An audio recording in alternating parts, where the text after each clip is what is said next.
Praise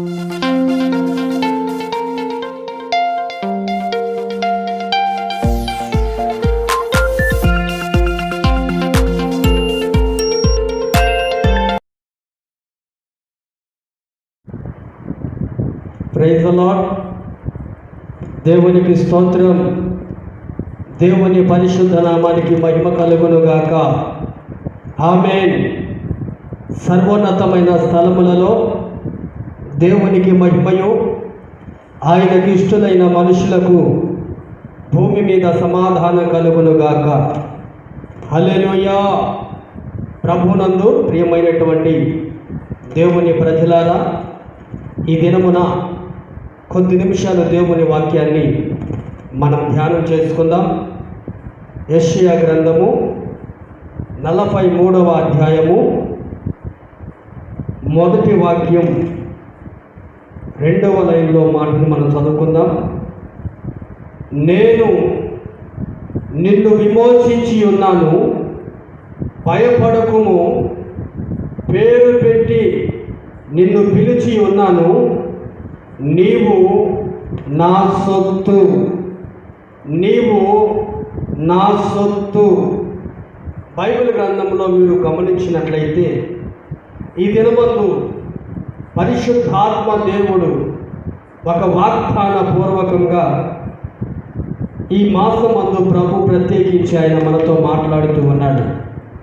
ఈ దినమున ప్రభు మాట్లాడుచున్న మాట ఏంటి అంటే, భయపడకుము, పేరు పెట్టి నిన్ను పిలిచి ఉన్నాను, నీవు నా సొత్తు, నీవు నా సొత్తు, నీవు నా సొత్తై ఉన్నావు కనుక నీవు భయపడద్దు, నువ్వు భయపడకు, నేను నిన్ను పేరు పెట్టి పిలిచి ఉన్నాను అని ఇశ్రాయేలీయుల ప్రజలతో వాగ్దాన పూర్వకంగా దేవాది దేవుడు ప్రవక్త అయినటువంటి యెషయా గారి ద్వారా మాట్లాడుతూ ఉన్నాడు.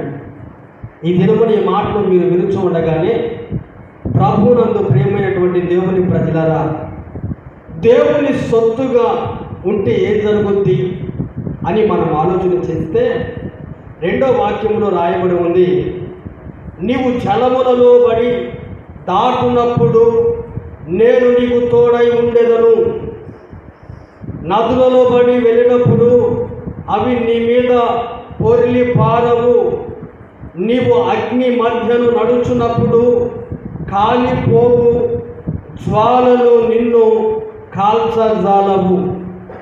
బైబిల్లో ఈ మాటలను మీరు చాలా జాగ్రత్తగా ఆలోచించినట్లయితే ప్రవక్త ద్వారా దేవుడు మాట్లాడుతున్నాడు.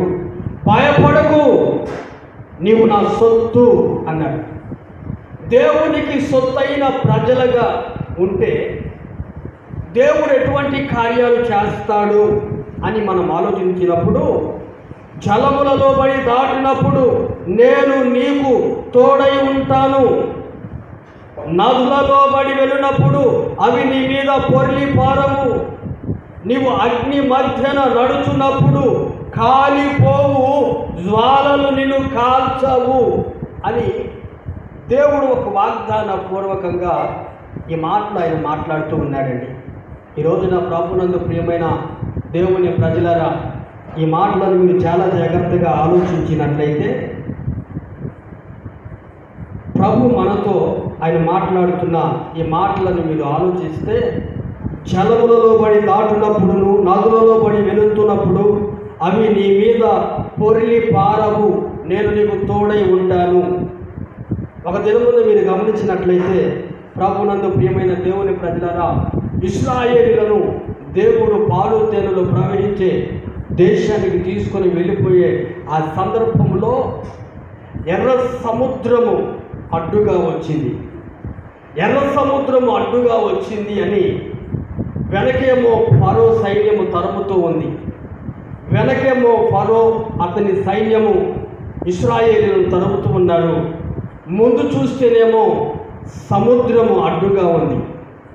ఎటు వెళ్ళలేని పరిస్థితి, ఏం చేయలేని పరిస్థితి. ఆ సమయంలో ఆ సందర్భంలో దేవునికి వాళ్ళు మొరపెడుతున్నారు. దైవజనుడు ప్రవక్త మోషే దేవుని సన్నిధిలో దేవునికి మొరపెడుతున్నప్పుడు దేవుడు అంటాడు, మోషే నీవేళ నాకు మొరపెడుతున్నావు, సాగిపో అని దేవుడు మోషేకి ఆజ్ఞ ఇచ్చినప్పుడు మోషే తన కర్రను ఎత్తి సముద్రము వైపు చాపాడు. ఎప్పుడైతే సముద్రము వైపు మోషే తన కర్రను చాపాడో సముద్రము 2 పాయలుగా చీల్చబడింది. ఆ మధ్యలో ఆరిన నేల ఏర్పడింది. కొన్ని సందర్భాలలో కొన్ని పరిస్థితులను బట్టి ఏం చేయాలో తెలియని ఆ స్థితిగతులలో ముందు చూస్తేనేమో నుయ్యి, వెనక చూస్తే గొయ్యి అన్నట్లుగా ముందు ఒక సమస్య వెనక ఒక సమస్య అని ఆ సమస్యలలో శోధనలలో ఈనాడు అనేక మంది సతమతం అవుతూ ఉంటారు. ఇశ్రాయేలీలైతే ఏ విధంగా వెనకేమో ఫరో సైన్యం తరుముతూ ఉంటే ఎదురుగా ముందేమో ఎర్ర సముద్రం అడ్డుగా ఉన్నట్లుగా ఈనాడు అనేక శ్రమలు, అనేక సమస్యలు, అనేక ఆటంకాలు, అది కుటుంబ పరంగా కానీ వ్యక్తిగత పరంగా కానీ నీ జీవితంలో, నీ కుటుంబంలో, నీ భర్త ద్వారానే కానీ, నీ పిల్లల ద్వారానే కానీ, నీ భార్య ద్వారానే కానీ, నీ కుటుంబంలో నీ ఇరుగు పొరుగు వారి ద్వారానైనా కానీ ఇదిగో నీకు కలుగుతున్న ఆ సమస్యలు, ఆ శ్రమలలో ఎలా ముందుకు వెళ్ళాలో అర్థం కాని పరిస్థితులు ఒకవేళ ఈ రాత్రి నీకు ఎదురవుతూ ఉంటే దేవుని సొత్తుగా నీవున్నప్పుడు, దేవుని సొత్తుగా నీవు మార్చబడ్డప్పుడు దేవుడు అంటాడు, భయపడకుము, నీవు నా సొత్తు, నీవు నా సొత్తు, నీవు భయపడకుము. జలములలో పడి వెళ్ళినప్పుడు, నదులలో పడి దాటినప్పుడు అవి నీ మీద పొర్లి పారవు, నీ మీదికి రావు, భయపడకుము అని దేవుడు వాగ్దాన పూర్వకంగా ఆయన మాట్లాడుతున్నాడు. వెనక ఫరో సైన్యం తరుముతున్నప్పుడు కలవరం, ఎదురుగా సముద్రం అడ్డుగా ఉన్నప్పుడు ఒక ఆందోళన, ఏం చేయాలో తెలియని పరిస్థితులు. ఒకవేళ అటువంటి పరిస్థితుల మధ్యలో ఈ రాత్రి నీవు కొట్టుమిట్టాడుతున్నావేమో, ఈ దినాన నీవు ఆ రీతిగా నడిపించబడుతున్నావేమో, అయితే నా దేవుడు నీతో చెప్తున్నాడు, నీవు భయపడకుము, ఏది కూడా నిన్ను ఆపలేదు, ఏది నీ ముందర నిలవలేదు. ఏ శ్రమైనా, శోధనైనా, సమస్య అయినా, ఇరుకైనా, ఇబ్బంది అయినా ఏది కూడా నీ ముందు నిలవదు. ఎర్ర సముద్రాన్ని చీల్చారండి. ఆరిన నేల మీద ఇశ్రాయేలీయుల ప్రజల్ని నడిపించి తీసుకుని వెళ్ళిపోతా ఉన్నాడు. మీరు గమనించినట్లయితే ప్రభునందు ప్రియమైన దేవుని ప్రజల మరొక మాట బైబిల్లో రాయబడిన మాట ఏంటో తెలుసా? శద్రకు, మేషకు, అబేద్నెగో అనే జీవితాలను మనకందరికీ తెలిసిన విషయమే. ఈ విషయంని మీరు చాలా జాగ్రత్తగా ఆలోచించినప్పుడు శద్రకు, మేషకు, అబేద్నెగో అలను అగ్నిగుండంలో పడవేసినప్పుడు దేవాతి దేవుడే వారికి తోడై ఉన్నాడు. అగ్ని జ్వాలలు వారిని కాల్చలేదు. ఆ రాజు పరీక్షించాడు. ఆ అగ్నిగుండం నుంచి వారిని తీయమని ఆజ్ఞ ఇచ్చి వారిని తీసుకొని వచ్చి పరీక్షించినప్పుడు వారి వస్త్రాలకు కూడా అగ్ని వాసన అంటలేదు. ఈ దినాన మీరు గమనించినట్లయితే ఎవరి జీవితాల్లో ఇటువంటి కార్యాలు జరుగుతాయి. కొన్ని సందర్భాల్లో కొంతమంది అంటూ ఉంటారు, అగ్ని వంటి సమస్యలలో కుమిలిపోతూ ఉన్నాయి, అగ్ని వంటి శ్రమలు నాకు ఎదురవుతూ ఉన్నాయి, అగ్ని వంటి శోధనలలో నేను ఉన్నాను అని కొన్ని సందర్భాలను బట్టి కొంతమంది అంటూ ఉంటారు. అయితే ప్రభు ఈ దినాన వాగ్దాన పూర్వకంగా ఆయన మాట్లాడుతున్నాడు, భయపడకము, ఎందుకంటే నీవు నా సొత్తు. దేవునికి మహిమ కలుగునగాక. దేవుని సొత్తైన ప్రజలు ఎలా ఉంటారు? దేవుని సొత్తుగా ఉంటే నదులలో పడి వెళ్ళినప్పుడు అవి నీ మీదికి రావు. అదేవిధంగా జలములలో పడి దాటినప్పుడు దేవుడు నీకు తోడుగా ఉంటాడు. అగ్ని మధ్యన నీవు నడుచుచున్నప్పుడు కాలిపోవు, జ్వాలలు నిన్ను కాల్చజాలవు. దేవుడే నీకు తోడై ఉండి ప్రతి విషయంలో ఆలోచన ఇచ్చి నువ్వు ఎలా నడవాలో, ఏ విధంగా నడిపించబడాలో, ఏ విధంగా నడిస్తే నీ జీవితం దీవెనకరముగా ఆశీర్వాదకరంగా ఉంటుందో ఆయనే నీకు తోడై ఉండి ఆయన నిన్ను నడిపిస్తాడు. దేవుడు తోడై ఉంటే, ఆయన సొత్తుగా నువ్వు మార్చబడితే, ఆయన సొత్తైన ప్రజలుగా నీవుంటే నీ జీవితంలో దేవుడే ప్రతి విషయంలో ఆయన నిన్ను నడిపిస్తాడు. ఆయన సొత్తైన ప్రజలుగా నిన్ను చేసుకొని, ఆయన స్వాస్థ్యముగా నిన్ను మార్చుకొని, ఆయన సొత్తుగా నిన్ను చేసుకొని దేవాది దేవుడే నిన్ను నడిపిస్తాడు. అయితే ఈ దినాన అనేక మంది ప్రజలను మీరు గమనించినట్లయితే నిజంగా దేవుని సొత్తైన ప్రజలు ఎవరు? మరి దేవుని సొత్తైన ప్రజలకి ఇన్ని మేలులు, ఇన్ని ఆశీర్వాదాలే అయితే మరి దేవుని సొత్తైన ప్రజలు ఎలా ఉంటారు అనే విషయాన్ని మీరు గమనించినట్లయితే బైబిల్ గ్రంథంలో ఒక మాట రాయబడి ఉంది. మనం చదువుకుందాం. బైబిల్ గ్రంథంలో అపోస్తలుడైన పౌలు తీతుకు రాసినటువంటి పత్రిక బైబిల్ గ్రంథంలో చూడండి. తీతుకు రాసిన పత్రిక 2వ అధ్యాయము 14వ వాక్యాన్ని మనం చదువుకుందాం.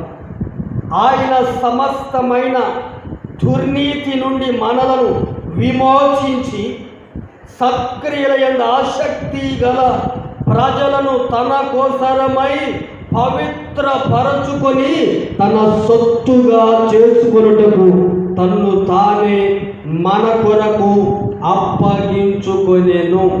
మీరు గమనించండి, ప్రభునందు ప్రియమైనటువంటి దేవుని ప్రజలరా, దేవుడు ఆయనకు సొత్తైన ప్రజలుగా ఎవరిని మార్చుకుంటాడు? ఆయన సొత్తైన ప్రజలు ఎలా ఉంటారు? ఆయన సొత్తైన ప్రజలలో ఏ క్రియలు కనపడతాయి అని మనం ఆలోచన చేస్తే బైబిల్లో అపోస్తలుడైన పౌలు ఈ సంఘానికి ఆయన చెప్తూ రాస్తూ అంటాడు, సమస్త దుర్నీతి నుంచి విమోచింపబడిన గుంపు ఉన్నారే, సమస్త దుర్నీతి నుంచి విడిపింపబడిన ప్రజలు ఉన్నారే, ఆ ప్రజలు ఎవరంటే వీరు సత్క్రియలందు ఆసక్తి కలిగిన వాళ్ళు. సత్క్రియలు చేయడంలో ఆసక్తి కలిగిన ప్రజలను దేవుడు తన సొత్తుగా మార్చుకున్నాడు. ఎవరిని దేవుడు తన సొత్తుగా మార్చుకుంటాడు? దేవుడు ఎవరిని సొత్తుగా మార్చుకొని ఆయన తోడై ఉండి వారి జీవితాలలో ఆయన కార్యాలు చేస్తాడు అని మనం ఆలోచన చేస్తే, ప్రభునందు ప్రియమైన దేవుని ప్రజలరా మీరు గమనించండి, ప్రభునందు దేవుని ప్రజలరా, ఆయన సొత్తైన ప్రజలుగా మార్చుకునేది మొదటిగా సత్క్రియలందు ఆసక్తి కలిగిన ప్రజలను ఆయన సొత్తుగా మార్చుకుంటాడు అని బైబిల్లో రాయబడి ఉంది. సత్క్రియలు చేయటంలో ఆసక్తి, శ్రద్ధగా చేయటంలో ఆసక్తి కలిగి ఎవరైతే నడిపించబడతారో, చేస్తూ ఉంటారో, దేవుడు వారిని తన సొత్తైన ప్రజలుగా దేవుడు మార్చుకుంటాడు.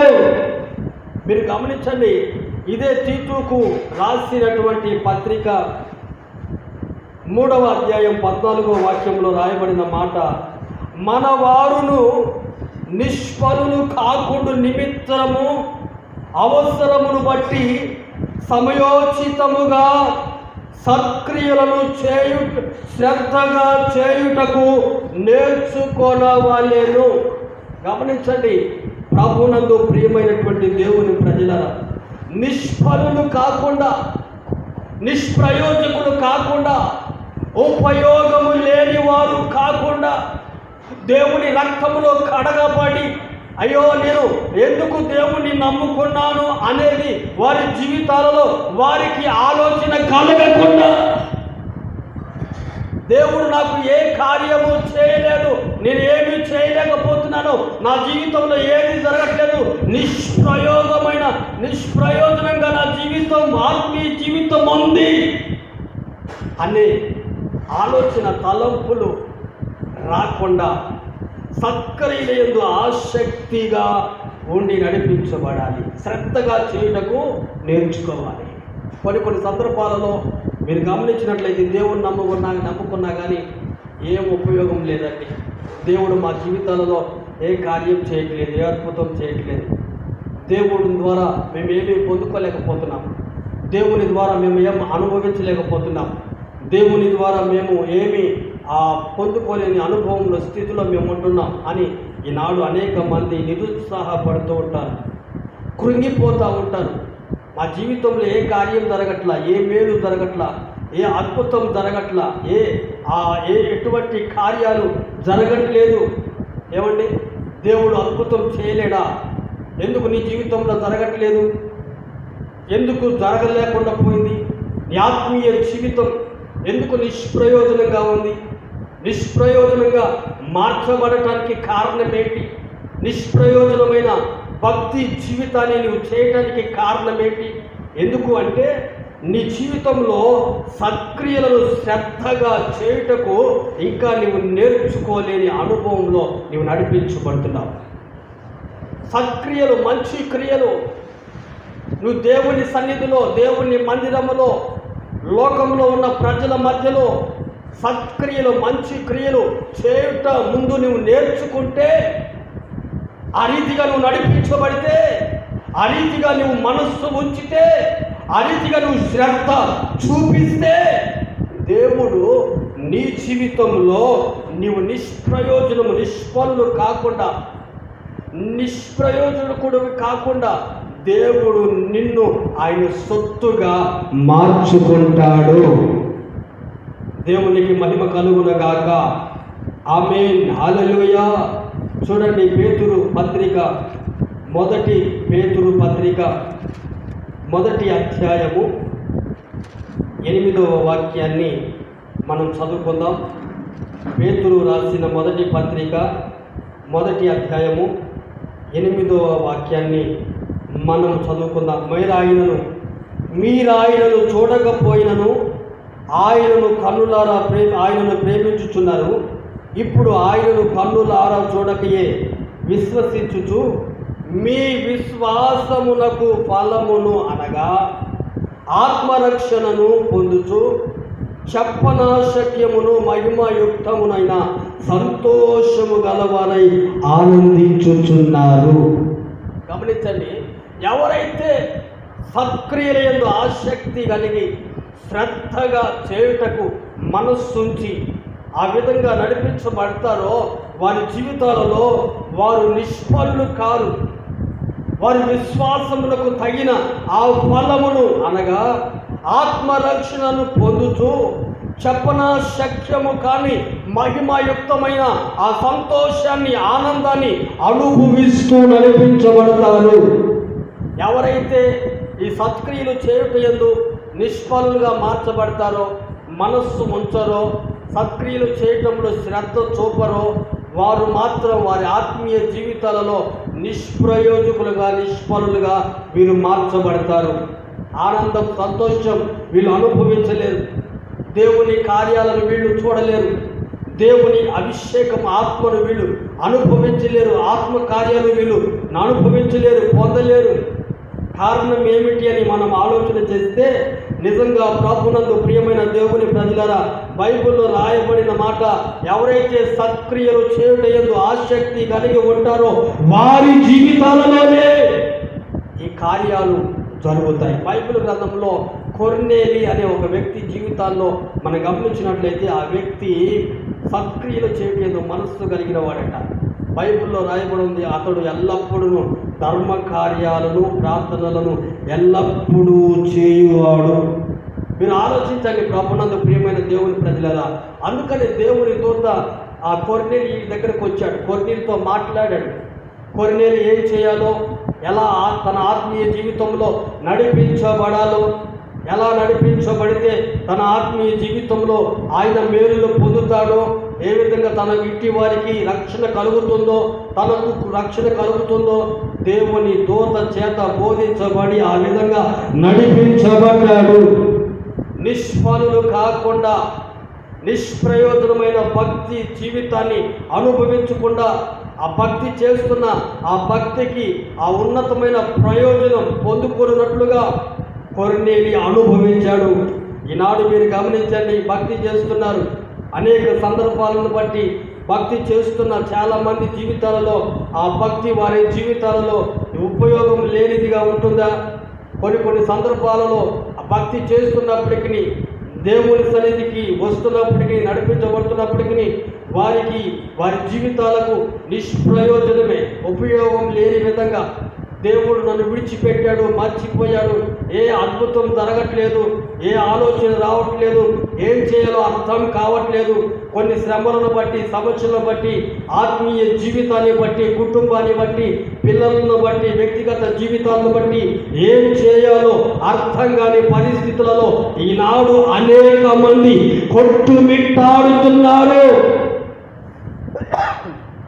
అయితే ప్రభునందు ప్రియమైన దేవుని ప్రజలారా, కొర్నేలి వలె ఒక సమయోచితమైన ఆలోచన దేవుని ద్వారా బోధించబడాలి అంటే తన భక్తి జీవితం ఏ విధంగా సఫలపరచబడి దేవుని దూత చేత హెచ్చరింపబడి తన ఇంటి వారి కొరకు మరి ఏ విధంగా ఆ రక్షణ మార్గంలో ఈ కొర్నేలి నడిపించబడ్డాడో అటువంటి ఉన్నతమైన ఆలోచనలు, ప్రణాళికలు దేవుని చేత మనము పొందుకోవాలి అంటే సత్క్రియలు, ధర్మ కార్యాలు చేయటందు ఎల్లప్పుడూ మనసుంచే వారిపై మనముండాలి.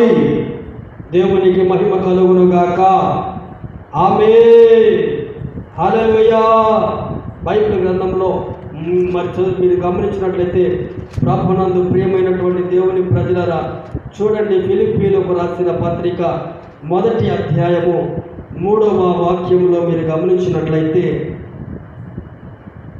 మొదటి దినము నుండి ఇది వరకు సువార్త విషయములో మీరు నాతో పాలివారై ఉండుట చూచి మీలో ఈ సత్క్రియను ఆరంభించిన వాడు యేసుక్రీస్తు దినము వరకు దానిని కొనసాగించునని రూఢిగా నమ్ముచున్నాను. దేవునికి స్తోత్రం. అసలు సత్క్రియ అంటే ఏంటి? అపోస్తలుడైన పౌలు ఈ ఫిలిప్పీ సంఘానికి వస్తున్న సంఘంలో ఉన్న కొంతమంది ప్రజలతో, విశ్వాసులతో మాట్లాడుతూ సత్క్రియ అంటే ఏంటో కాదు. మొదటిగా సత్క్రియ అంటే దేవుని స్వార్థ విషయములో, స్వార్థ పనిలో, దేవుని రాజ్య వ్యాప్తి కొరకు ప్రయాస పడుతుండగా ఆ ప్రయాసలో నువ్వు పాలు పొందితే అది సత్క్రియ. ఆ స్వార్థ పనిలో ఒక చీపురు పుల్లను తీసి పక్కన పెట్టిన అది సత్క్రియ. ఈ సత్క్రియను ఆరంభించిన వాడు ఎవరు అంటే యేసుక్రీస్తు. ఆయన దినము వరకు దానిని కొనసాగించాలి, నడిపించబడాలి. గమనించండి ప్రభునందు ప్రియమైన దేవుని ప్రజలరా, ఇటువంటి సత్క్రియలు చేసే ప్రజలను దేవుడు తన సొత్తుగా మార్చుకున్నాడు, తన స్వాస్థ్యముగా మార్చుకున్నాడు. అందుకనే నిష్ఫలులు కాకుండా, ప్రయోజనం లేని వారిగా కాకుండా ప్రయోజనకరమైన వారిగా మార్చబడాలి అంటే సత్క్రియలు చేయటందు శ్రద్ధ కలిగి నడిపించబడాలి. అటు విధంగా నువ్వు నడిపించబడుదువుగాక. ఆమేన్. హల్లెలూయా. మరొక మాటను మనం చదువుకుందాం. చూడండి, అపోస్తలుడైన పౌలు కొరింథీ సంఘానికి రాస్తూ, కొరింథీయులకు రాసిన మొదటి పత్రిక 6వ అధ్యాయము 19వ వాక్యాన్ని మనం చదువుకుందాం. 6వ అధ్యాయము 19వ వాక్యం. మీ దేహము దేవుని వలన మీకు అనుగ్రహింపబడి మీలో ఉన్న పరిశుద్ధాత్మకు ఆలయమై ఉన్నదని మీరెరుగరా? మీరు మీ సొత్తు కారు, విలువ పెట్టి కొనబడిన వారు కనుక మీ దేహముతో దేవుణ్ణి మహిమపరచండి. గమనించండి ప్రభునందు ప్రియమైన దేవుని ప్రజలరా, అపోస్తలుడైన పౌలు అంటాడు, మీ దేహము దేవుని వలన ఇప్పుడు మీకు అనుగ్రహించబడింది కాబట్టి మీరు మీ సొత్తు కాదు. పరిశుద్ధాత్మ చేత నింపబడి ఎవరైతే నడిపించబడుతున్నారో, దేవుని ఆత్మ చేత నడిపించబడుతున్న ప్రతి ఒక్కొక్కరితో పరిశుద్ధాత్మ దేవుడు సూటిగా తేటగా ఆయన మాట్లాడుతూ చెప్తున్న మాట ఏంటంటే, మీరు మీ సొత్తు కాదు, మీరు విలువ పెట్టి కొనబడిన వారు, మీరు దేవుని సొత్తు. దేవుని సొత్తైన ప్రజలు, మీరు మీ సొత్తు కాదు అని అపోస్తలుడైన పౌలు ఈ సంఘానికి రాస్తూ కొరింథీ సంఘంలో ఉన్నటువంటి ప్రజలతో దేవుడు పౌలు ద్వారా మాట్లాడుతూ ఉన్నాడు. కాబట్టి ప్రభువునందు ప్రియమైన దేవుని ప్రజలారా, మీరు ఆలోచించండి, ఆలకించండి. ఈ 6వ అధ్యాయం 13, 14 వాక్యాలలో మీరు గమనించినట్లయితే అక్కడ కొన్ని మాటలు రాయబడి ఉంటాయి. ఏంటి ఆ మాటలు అంటే, కొంతమంది ఆ సంఘంలో ఉన్నటువంటి ప్రజలు కొంతమంది వారి జీవితాలలో ఎక్కువగా దేవుని కంటే ఎక్కువగా దేనికి ఎక్కువగా ఇంపార్టెంట్ ఇస్తారు, దేవుని కంటే ఎక్కువగా దేన్ని ప్రేమిస్తారంటే ఎక్కువగా వారు భోజన పదార్థాలని ప్రేమిస్తూ ఉంటారట. అందుకని బైబిల్లో రాయబడిన మాట ఏంటంటే, వారు భోజన పదార్థములు కడుపు భోజన పదార్థములకు నియమింపబడి ఉన్నవి, దేవుడు వాటిని నాశనం చేస్తాడు. అయితే దేహము జారత్వం నిమిత్తము కాదు, ప్రభు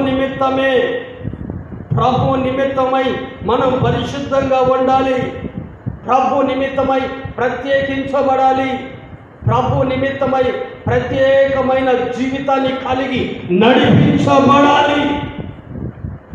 ఎందుకు అంటే, మీరు దేవుని సొత్తైన ప్రజలు, మీరు మీ సొత్తు కాదు, మీరు విలువ పెట్టి కొనబడిన వారు. మీ దేహము అపవిత్రపరచుకొనుటకు దేవుడు ఇప్పుడు మీకు ఇవ్వలేదు.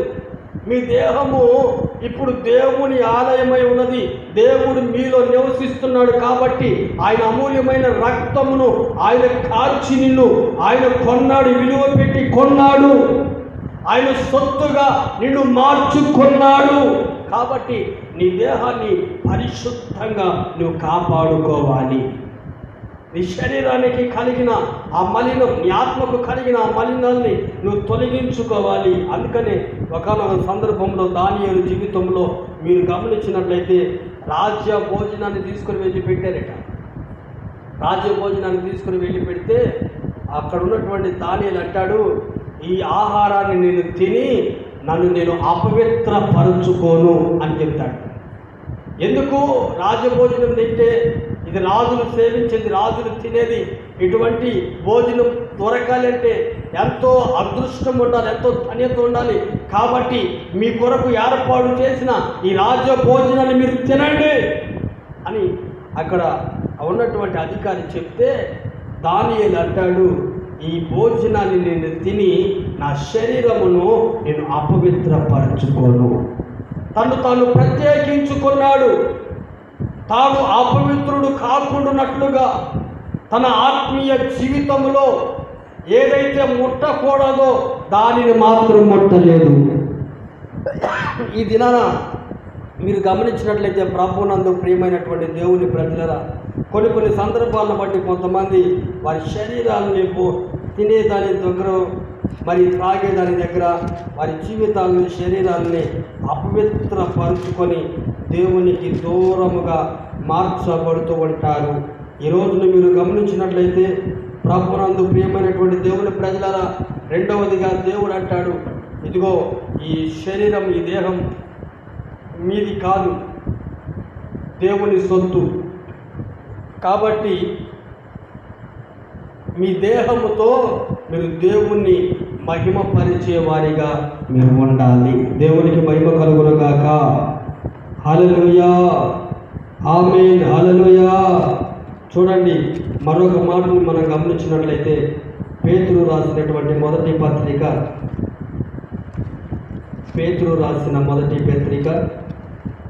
2వ అధ్యాయము 9వ వాక్యాన్ని మనం చదువుకుందాం. అయితే మీరు చీకటిలో నుండి ఆశ్చర్యకరమైన తన వెలుగులోకి మిమ్మును పిలిచిన వారి గుణాతిశయములను ప్రచురము చేయు నిమిత్తము ఏర్పరచబడిన వంశమును, రాజులైన యాజక సమూహమును, పరిశుద్ధ జనమును, దేవుని సొత్తైన ప్రజలనై ఉన్నారు. దేవుని సొత్తైన ప్రజలనై ఉన్నారు. ఎవరు దేవుని సొత్తైన ప్రజలు? వీళ్ళు ఏం చేస్తారంటే ఆయన గుణాతిశయములను ప్రచురపరుస్తారు, ప్రకటిస్తారు, ఆయనకు సాక్షిగా నిలవబడతారు, ఆయనకు సాక్షిగా వీళ్ళు జీవిస్తారు. ఒక సాక్ష్యాన్ని కలిగి ఉంటున్న ప్రాంతాలలో, వ్యక్తిగత జీవితంలో, కుటుంబంలో ఒక సాక్ష్యం కలిగి నడిపించబడతారు. ఈనాడు ప్రభువుని నమ్ముకున్నావు అంటే, యేసుక్రీస్తు రక్తంలో కడగబడి నీవు దేవుని సన్నిధికి నడిపించబడుతూ నీ ఆత్మీయ జీవితంలో నువ్వు భక్తి జీవితాన్ని చేస్తున్నావు అంటే, నీ జీవితంలో, నీ కుటుంబంలో ఒక మంచి సాక్ష్యం ఎక్కడో కాదు, నీ కుటుంబంలో, మొదట నీ కుటుంబంలోనే ఉండాలి. నీ ఇరుగు పొరుగు వారి మధ్యలో ఒక మంచి సాక్ష్యం నీకు ఉండాలి. ఎందుకంటే బైబిల్లో రాయబడిన మాట, దేవునికి సాక్షిగా నువ్వు మార్చబడి నడిపించబడాలంటే మొదటిగా నీకు ఒక మంచి సాక్ష్యం ఉండాలి. ఏంటి ఆ సాక్ష్యం అంటే, నువ్వు దేవుని సొత్తైన ప్రజలుగా నువ్వు మార్చబడేవాడు. దేవునికి స్తోత్రం. గమనించండి ప్రభునందు ప్రియమైన దేవుని ప్రజలారా, ఈ రోజును మీరు గమనించినట్లయితే చీకటిలో నుండి ఆశ్చర్యకరమైన ఆయన తన వెలుగులోనికి పిలిచిన వాని గుణాతిశయములను ప్రకటించడం నిమిత్తమై ఆయన నిన్ను పిలుచుకున్నాడు. పిలుచుకున్న దేవుడు ఎవరో మర్చిపోయేవాడు కాదు, అన్యాయస్తుడు కాదు, నిన్ను విడిచిపెట్టేవాడు కాదు. ఆయన నీ జీవితంలో ఉన్నతమైన కార్యాలు చేసి ఆయన సొత్తుగా నిన్ను మార్చుకునే దేవుడు. మరి ఆ దేవుడు నిన్ను పిలిచితే, ఆ దేవుడు నిన్ను నడిపించుకున్నప్పుడు, నిన్ను ఏర్పరచుకున్నప్పుడు ఆయన గుణాతిశయములను ప్రచురము చేయు ఒక మంచి సాక్ష్యము నీ జీవితంలో కలిగి నువ్వు నడిపించబడే విధంగా ఉండాలి. దేవునికి మహిమ కలుగునుగాక. ఆమేన్. హల్లెలూయా. నీ జీవితంలో దేవుణ్ణి నమ్ముకున్న నీ జీవితంలో నిన్ను చూసిన వాళ్ళు, నీ దగ్గరకు వస్తున్న వాళ్ళు, నీ ఇరుగు పొరుగు వాళ్ళు నిన్ను గురించి ఒక మంచి సాక్ష్యం, ఇదిగో ఇతడు దేవుణ్ణి నమ్మాడు, యథార్థవంతుడు, దేవుని యందు భయభక్తులు కలిగిన వాడు, ఇతని నోట ఏ కపటము లేదు, ఇతని జీవితం యథార్థమైనది, నువ్వు నడిపించబడి అట్టి విధమైన అనుభవంలో నువ్వు ఉంటే నిజంగా ప్రభు అంటాడు, నిజంగా నీవేదో ప్రకటించడం కాదు, కానీ నిన్ను చూసిన వారే ఆయన ఎంత ఏమై ఉన్నాడో నీ ప్రవర్తనలో, నీ జీవితంలో, నీ వ్యక్తిగత విషయంలో ప్రత్యేకించి అనేకులు నిన్ను చూసి వాళ్ళు నేర్చుకొని తెలుసుకొని దేవుణ్ణి మహిమపరుస్తారు. దేవునికి స్తోత్రం. అందుకని అపోస్తులైన పౌలు ఫిలిప్పీ సంఘంలో ఒక మాట అంటాడు, ఇదిగో నా బ్రతుకు మూలముగానైనా చావు మూలముగానైనా క్రీస్తు నా శరీరమందు ఘనపరచబడును. దేవునికి మహిమ కలుగునుగాక. చావు మూలంగానైనా బ్రతుకు మూలముగానైనా క్రీస్తుని నేను ఘనపరుస్తాను. నా శరీరం ద్వారా నేను ఘనపరుస్తాను, ఆయనను నేను మహిమపరుస్తాను. ఈ రోజున ప్రభునందు ప్రియమైనటువంటి దేవుని ప్రజలారా, ఈ మాటలు వినుచూడగానే మరి నువ్వు ఏ విధంగా ఉన్నావో, ఏ విధంగా నడిపించబడుతూ ఉన్నావో నాకైతే తెలియదు, కానీ పరిశుద్ధాత్మ దేవుడు నీతో, నాతో, మనందరితో ఈ దినమందు ప్రత్యేకించి మాట్లాడుతున్నాడు. నిజంగా నీవు దేవుని సొత్తుగా మార్చబడితే నీవు ఆయన గుణాతిశయములను ప్రచురించే నిమిత్తమై ఒక మంచి సాక్ష్యాన్ని కలిగి నువ్వు నడిపించబడతావు. మొదటిగా ఇదిగో సత్క్రియలను ఆసక్తి కలిగి నువ్వు నడిపించబడతావు. రెండవదిగా నీ దేహముతో, నీ శరీరముతో నీవు దేవుణ్ణి మహిమపరుస్తావు. మూడవదిగా ఆయన గుణాతిశయములను ప్రచురము చేయు నిమిత్తమై నీవు ఒక మంచి సాక్ష్యం కలిగి, సాక్ష్యం ద్వారా, నీ దేహము ద్వారా, నీ క్రియల ద్వారా, దేవుని యొక్క ఆ యొక్క మాటల ద్వారా నువ్వు దేవుణ్ణి ప్రకటించేవానిగా నీవు ఉంటావు. అటు విధంగా ఉన్నప్పుడు దేవుడు అంటాడు, నీవు నా సొత్తు. ఈ మాసమందు ప్రభునందు ప్రియమైన దేవుని ప్రజలారా, ప్రభు ప్రత్యేకించి మాట్లాడుతూ ఉన్నాడు, నీవు నా సొత్తు, నా సొత్తుగా ఉండి నువ్వు నడిపించబడితే జలములలో పడి వెళ్ళినప్పుడు అవి నీ మీదకి రావు, అగ్నిలో పడి నువ్వు నడిచినప్పుడు అవి నిన్ను కాల్చవు. నేను నీకు తోడై ఉంటాను, నేను నిన్ను వెన్నంటి ఉండి నడిపిస్తాను, ప్రతి విషయంలో నీకు ఆలోచన ఇస్తాను, ప్రతి విషయంలో నేను నిన్ను నడిపిస్తాను. విషయంలో నిన్ను విడిచిపెట్టగా నేను నీకు తోడై ఉండి నీ ప్రతి విషయంలో నేనే నిన్ను నడిపిస్తూ, ఆదరిస్తూ, ప్రోత్సహిస్తూ, బలపరుస్తూ నేను నిన్ను నడిపిస్తాను. ఆ విధంగా నేను నిన్ను నడిపించాలి అంటే నీలో ఈ 3 అనుభవాలు ఉండాలి. నువ్వు దేవుని సొత్తుగా ఎలా ఉండాలి అనేది నువ్వు తెలుసుకొని ఈ విధంగా నువ్వు నడిపించబడితే నేను నిన్ను నడిపిస్తాను అని వాగ్దాన పూర్వకంగా దేవుడు మాట్లాడుతున్నాడు. ప్రభునందు ప్రియమైన దేవుని ప్రజలారా, నీవు నీ సొత్తు కాదు, దేవుని సొత్తుగా నువ్వు మార్చబడాలి. అంటే సత్క్రియలు ఏదో ఆసక్తి కలిగి ఇప్పటి నుంచైనా సత్క్రియలు చేయటంలో మనసు వచ్చి నువ్వు నడిపించబడాలి. రెండవదిగా నీ దేహాన్ని పరిశుద్ధపరచుకొని దేహంతో, శరీరంతో నువ్వు దేవుణ్ణి మహిమ పరిచే విధంగా నువ్వు ఉండాలి. మూడవదిగా ఆయన గుణాతిశయములను, ఆయనను నువ్వు ప్రకటించే విధానంలో నీ శరీరం ద్వారానైనా, క్రియల ద్వారానైనా, మాటల ద్వారానైనా ఆయనను నువ్వు ప్రకటించాలి. ఆ రీతిగా నువ్వు ప్రకటించినప్పుడు జలములలో పడి వెళుతున్నా, అగ్ని మధ్యలో నువ్వు నడిపించబడుతున్నా, ఇరుకుల్లో ఉన్నా, ఇబ్బందుల్లో ఉన్నా, అవసరతలలో ఉన్నా, అగ్రతలలో ఉన్నా, అప్పులలో ఉన్నా, బలహీనతలలో ఉన్నా, ప్రతి విధమైన సమస్యలలో, బంధకాలలో నీవున్నా వాటిలో నుండి దేవుడి నిన్ను తప్పించి ఉన్నతమైన కార్యాలు నీ జీవితంలో చేసి నీకు తోడై ఉండి ఆయన నిన్ను నడిపిస్తాడు. ఆయన నిన్ను బలపరుస్తాడు. ఆయన నిన్ను ప్రోత్సాహపరుస్తాడు. నీ జీవితాన్ని ఆశీర్వాదకరముగా, దీవెనకరముగా ఆయన మారుస్తాడు. అందరూ తలలో వచ్చి కళ్ళు మూయండి, ప్రార్థన చేసుకుందాం. పరిశుద్ధుడా, ప్రేమ కలిగిన మా తండ్రి, జీవాధిపతి, మీకు వందనాలు, స్తుతులు, స్తోత్రాలు చెల్లిస్తున్నామయ్యా. ఈ దినమున ప్రత్యేకించి మీరు మాతో మాట్లాడిన ప్రతి మాట కొరకై మీకు వందనాలు. నీ కృప చూపి ఈ రీతిగా నీవు నా సొత్తు, భయపడకు అని ఒక వాగ్దాన పూర్వకంగా మీరు మాతో మాట్లాడుతూ వచ్చారు.